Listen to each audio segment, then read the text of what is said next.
Assalamualaikum warahmatullahi wabarakatuh.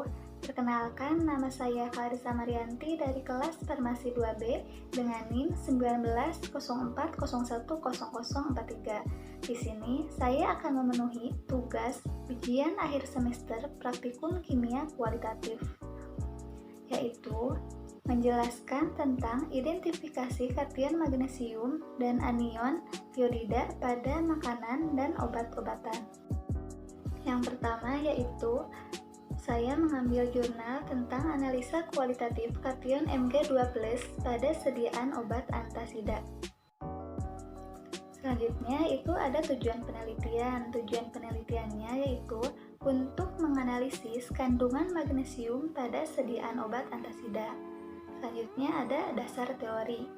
Magnesium atau Mg2+ merupakan salah satu mikronutrien dan kation terbanyak keempat di dalam tubuh dan kation terbanyak kedua di dalam intraseluler setelah potasium, menurut Lotti 2011. Pada regulasi tingkat seluler, magnesium berfungsi sebagai kofaktor untuk beberapa enzim, sebagai pengikat nukleotida dan berperan untuk menstabilkan asam nukleat dalam membran serta sebagai sarana pertukaran ion intraseluler dan proses seluler lainnya, menurut Sharma 2014. Antasida adalah zat yang berfungsi untuk menetralkan asam lambung.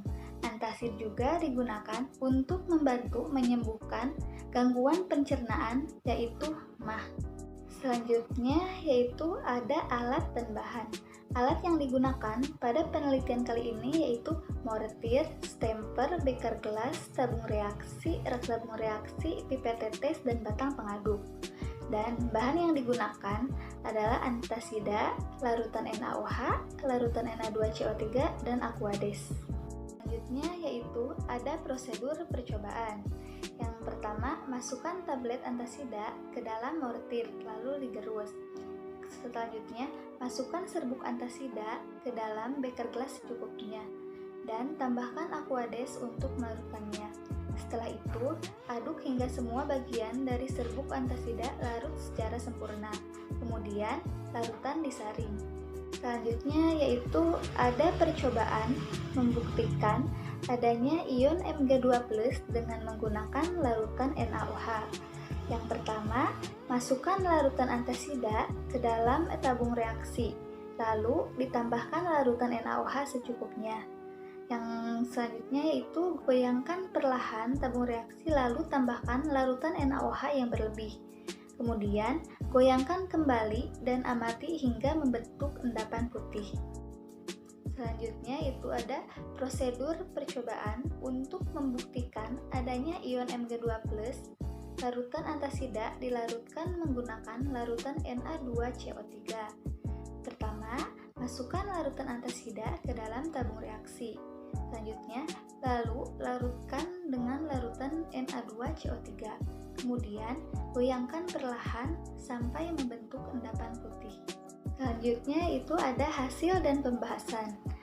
Dalam penelitian ini, dari hasil analisa yang dilakukan pada sampel antasida dan kedua larutan penguji, dapat dibuktikan bahwa obat antasida mengandung ion Mg2+ atau magnesium. Hal tersebut dapat dilihat dari hasil pencampuran pada kedua percobaan, yaitu berupa adanya endapan putih. Selanjutnya ada kesimpulan. Dengan dilakukannya dua percobaan pada penelitian ini, dapat disimpulkan bahwa larutan antasida mengandung ion Mg2+ atau positif kation yang berfungsi untuk menetralkan asam lambung. Yang selanjutnya, saya mengambil jurnal tentang menganalisis kandungan iodida pada garam dapur bermerek dan garam dapur tidak bermerek. Nah, selanjutnya ada tujuan praktikum. Tujuan praktikum pada penelitian kali ini yaitu untuk mengidentifikasi anion yang terdapat dalam sampel garam. Untuk dasar teorinya, anion merupakan ion bermuatan negatif. Dalam identifikasi atau analisa anion dikenal adanya analisa pendahuluan yang meliputi analisa kering dan analisa basah. Analisa kering meliputi pemeriksaan organoleptis berupa warna, bau, dan rasa, dan pemanasan. Analisa basah adalah analisa dengan melarutkan zat-zat dalam larutan. Selanjutnya, iodida adalah ion iodin dengan muatan -1 dan bilangan oksidasi -1. Ion ini merupakan salah satu ion dengan ukuran terbesar sekitar 206 pikometer.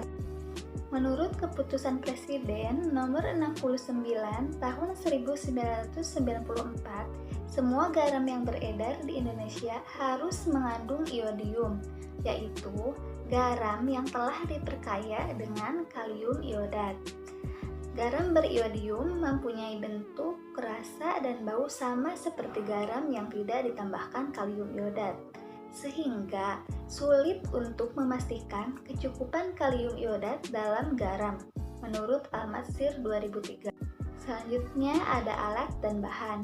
Alat-alat yang digunakan pada penelitian kali ini ada tabung reaksi, pipet polum, pipet tetes, dan raca analitik. Dan bahan-bahan yang digunakan ada asam fosfat, aquabides, kertas saring Wetman nomor 41, kertas kanji, kalium tiosianat, pati, sampel garam bermerek, dan sampel garam tidak bermerek. Selanjutnya itu ada pengambilan sampel. Sampel garam dapur beriodium diambil di pusat pasar Kota Bitung sebanyak 10 sampel, di mana yang digunakan sebagai sampel adalah semua garam dapur bermerek yang dikemas dan sampel garam dapur tidak bermerek atau garam dapur produksi rumahan asli Kota Bitung. Selanjutnya itu ada pembuatan kertas kanji. Kertas kanji dibuat dengan cara 500 mg pati diaduk dengan 5 ml air dan tambahkan dengan 100 ml air mendidih sambil terus diaduk. Didihkan selama 3 menit dan didinginkan. Kemudian, celupkan kertas saring ke dalam larutan kanji. Selanjutnya itu ada prosedur percobaan pada penelitian. Yang pertama, masukkan kertas kanji yang telah diolah ke dalam tabung reaksi. Selanjutnya, tambahkan 1 ml kalium tiosianat 0,1 m. Yang selanjutnya, tambahkan 1 ml larutan sampel yang telah ditambahkan 1-3 tetes asam fosfat 85%, akan terjadi perubahan warna menjadi biru. Kemudian, catat hasil yang didapat dan ulangi proses yang sama untuk semua sampel. Selanjutnya ada hasil dan pembahasan. Pada penelitian kali ini bertujuan untuk mengidentifikasi anion yang terdapat dalam sampel garam. Dilihat dari data hasil penelitian bahwa dari 10 sampel yang telah diperiksa atau diuji kualitatif, ada 9 sampel yang mengandung anion iodida, yaitu semua garam dapur beriodium bermerek, sedangkan 1 sampel garam dapur tidak bermerek negatif mengandung iodida. Selanjutnya, pada uji kualitatif anion iodida terjadi perubahan warna menjadi biru itu karena reaksi antara iodat dan tiosianat dalam suasana asam yang akan membebaskan iodat dan bereaksi dengan kertas kanji. Selanjutnya ada kesimpulan. Dari hasil penelitian ini dapat disimpulkan bahwa dari 10 sampel garam dapur yang bermerek dan garam dapur yang tidak bermerek, ada 9 sampel garam dapur bermerek yang mengandung iodida, yang ditandai dengan perubahan warna menjadi biru. Selanjutnya, berdasarkan penelitian ini dapat digambarkan bahwa dari beberapa sampel, mutu dan kualitas garam dapur sebagai garam konsumsi masih harus lebih ditingkatkan, dan peredaran garam dapur di pasaran harus lebih diawasi untuk mencapai kecukupan gizi iodium bagi masyarakat.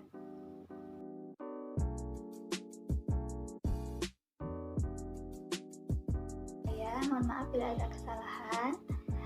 Semoga ilmunya bermanfaat. Wassalamualaikum warahmatullahi wabarakatuh.